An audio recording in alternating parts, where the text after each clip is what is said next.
masyadong nakikita sa kanilang mga barangay ang kanilang mga kagawad.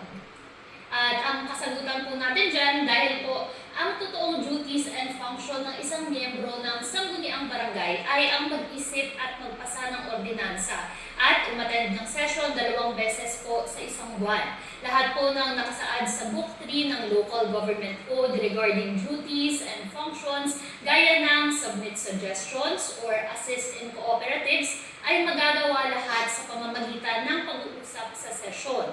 And other functions gaya ng officer of the day at kung anong inutos ni Kapitan ay additional duties na lamang po. Ang kailangan po talaga ay ang mag-isip, magsulat at magpasa ng batas. Yun lang po. The rest is, nasasabi siguro natin pakitang gilas po or syempre going above and beyond po sa kanilang trabaho bilang mga kagawad.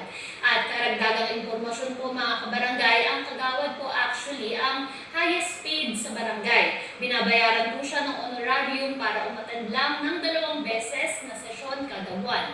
Kaya pag walang iniisip na ordinansa ay lugi naman po ang ating taong bayan dyan. At isa pa pong karagdagang lakbay-aral, yan ang trabaho sa legislation. Bagamat magpasa lang ng batas, ay mabigat mag-isip at magsulat para gampanan po ito.